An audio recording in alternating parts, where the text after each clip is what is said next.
only a small percentage of people who watch my videos are actually subscribed. If you like my videos, please subscribe. It's free. You can always unsubscribe later if you want to. Enjoy the video. Alright, so the layout should be correct for you guys. You guys can let me know in chat if it is wrong. But I do want to look at this article here. Exclusive classroom lesson, Caruana's chess secrets. Nice. Alright, so let's take a look at this. It looks like it's a long article. Might not read all of it, but we'll see. What would you do if you could ask one of the best players in the world in history, one of the best players in history, any chess-related question? Thanks to the recent release of Chess.com's classroom feature, 8 members of our community had that chance. GM Fabiana Caruana recently hosted a group lesson using the classroom feature for a few lucky members who won the release contest. The 2022 candidate event, the 2022 candidate went over one of his games against former FIDE world champion, this GM right here, who I'm not even going to attempt to pronounce his name, and then moved on to a Q&A session where he shared his secrets of chess improvement with his students. Yeah, I believe Fabiano is actually a chess teacher, right? I believe he does teach chess. So many sections there. Well, you can read or watch the Q&A section of the classroom classroom lesson with Caruana and his Sofa Boy sidekick. I am Danny. Yeah, Danny is a pretty strong player. 1, 2, 3, 4, 5. 1, 2, 3, 4, 5, 6, 7, 8. Wow. Alright, taking advantage of your initiative. Yeah, this is something that I think of. Yeah. Like whenever you know you have the advantage, you know what I mean? Alright, at Lona_chess. My question is just simply about taking advantage of the initiative when you have it. If you have any tips on how to effectively do that. Sometimes I can know I have the initiative, but I'm not always capitalizing on it the way I think I should be able to. So I don't know if you have any broad suggestions for that. Thank you. Fabiano Caruana responds with, that's a good question, and that's really difficult to give just one piece of advice on. But when you have the feeling that you're the one who's directing the game, that you're the one who has the initiative, I think it's very good to trust that feeling, because sometimes feelings misguide us.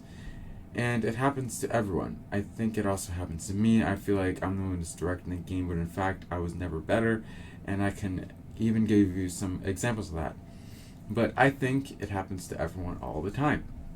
But generally speaking, I always advise that you trust your intuition on that, and if you feel like you have the initiative, I think it's always better to go forward rather than go backward. If you have, let's say, the general strategy of being as active and aggressive as possible, I think that will serve you better than trying to not spoil your position or trying to play too cautiously. I can say that broad advice because, of course, in every position, every game will be different.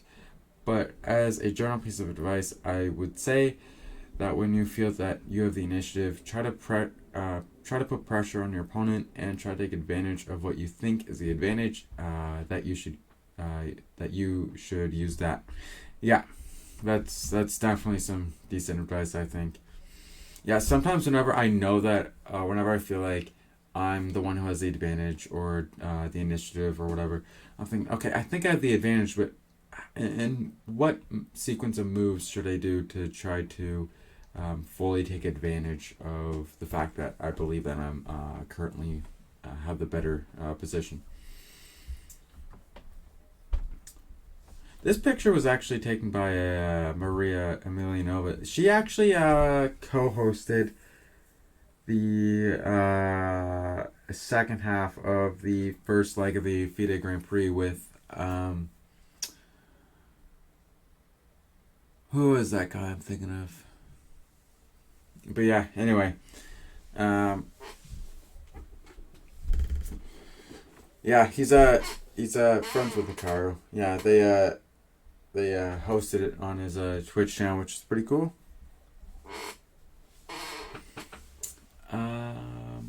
Because also chess is a game between two people, so your opponent also has doubts, and if they feel like they're under pressure, if they're psychologically a bit vulnerable because they don't like their position, that's something you should also take advantage of, and that will probably serve you in most of your games. Although, of course, this advice might sometimes lead you to overextend and lose the game because you went a little bit wild, but that happens to everyone, and yeah, it certainly does, for sure. And then Danny adds, you know what?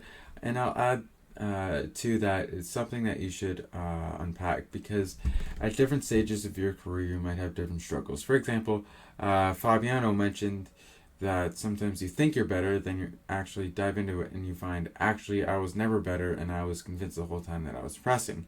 So that reveals certain things like this. Maybe you're mis-evaluating certain things. Maybe you're underestimating your opponent's chances on a regular basis. Maybe you need to improve your positional understanding so that these things that you think you're better at, maybe you're not. And then at other times, if you're actually losing, you're converting initiative, and that is proven, right? The evaluation of the engine agrees with you. That can be over a consistent thing. Like, are you playing too fast in those moments? Are you not appreciating the resources your opponent have at the end of lines? We have those errors, right? When you're stopping a move short. I'm obviously adding some because I'm also coaching and teaching, so I apologize. This is Learn with Fabi, but I think it's really important, Fabi, I know that people dive into this, right? Because there are mistakes that we make in games, and there are mistakes that we're making on more macro levels in our chess games, and all of them. Yeah, definitely agree with this. Uh, and the reason you should dive into that, if you really find a consistent pattern, is that you're missing chances to convert on an advantage. There's probably a pattern within that pattern, which could be a number of things. Like I said, playing too fast, not going deep enough in your calculations, so you're consistently missing that last resource of your opponent, etc. That actually happens to me often as well. Like whenever I play too fast, or whenever I'm in a position where I feel like I should be thinking, or after the fact I feel like, oh, I should have thought more. Um, like I feel like I end up in a worse position than I could have if I had just thought that extra minute or two. Um, Another thing that he mentioned, not going deep enough in your calculation. That actually happened to me just today, um, where even though I didn't go deep enough, I felt like I was still. Whenever I realized I didn't go deep enough in my calculation, I realized that I was probably still okay. But I wish I'd taken a little bit more time to see everything that could have possibly gone on. Caruana adds, yeah, I was just thinking about this and I wanted to elaborate. Everyone misevaluates positions. It can be all of us in the chat, it can be Magnus, it can be any world champion in history. We have positions where they play worse than others, where they will make mistakes, fundamental mistakes, where they just don't understand the position. That happens to everyone. I can point to recent examples like the candidates I lost to Anish Giri. I thought I was pressing, I thought I was better, I was playing actively. Like you mentioned, I thought I had the initiative, but it turns out I didn't. I was not better at all. It was equal, and that feeling that I had that I was better led me to overpress, and I lost the game. Right, so I think actually for this stream I'm gonna go over the first bit of the article, and then in the future streams I'll go over one by one the future sections because this is just a really long article. All right, so this is a picture of whenever Caruana lost his game against GM Anish Giri during the 2020-2021 Candidates Tournament. This is the tournament that led Jan Nepomniachtchi, I believe, to play against Magnus in the 2020. the most recent World Championship match, I believe. Yeah. Uh, anyway, Caruana continues. So I think the thing is that we talked about chess experience, but we also need to separate general chess experience from, well, there are different types of positions in chess. So you can say you're an experienced chess player. That doesn't mean you know all positions equally well. That's very true. Like I would say that I'm a lot more experienced than a lot of chess players. However, the reason why my rating isn't a lot higher than it is, well, A, because I don't really study chess as a living, um, but also because of that, I'm not like super familiar with all these different types of situations that could possibly come up in a chess game, right? And if you're trying to, let's say, maximize your results, it might be helpful to try to steer the game in directions where you know the positions better.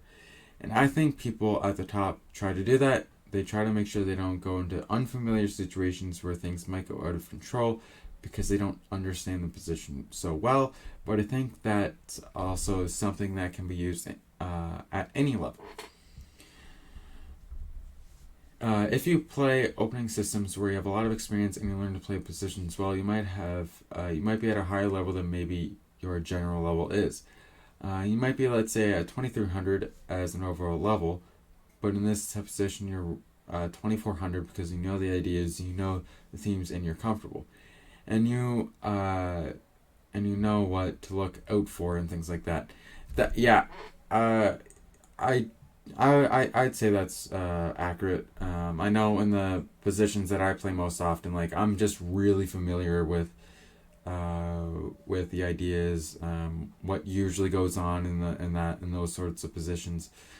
So yeah, I definitely agree with that for sure. He goes on to say, so there are things that every player can do in terms of trying to control the game and steer the game in ways that they know directly to approach the position, that don't get caught off guard and things like that. So it's a bit broader than the initial question is, but there's a lot of stuff to think of course. Every chess player has to do that personally to try to improve. You always have to continue thinking about what am I doing wrong, where am I making mistakes, and how can I improve them. Then Danny adds, awesome stuff. I'll hold back on adding even more because I love that stuff. It's chess psychology. Chess psychology, as Gary Cadenow puts it. Alright, thank you for the question, Daniel. That was awesome. Yep. Yeah, alright, so this is a section that I just covered, the section I will cover in this stream, and then my next chess stream I will cover this section here, how to become a grandmaster.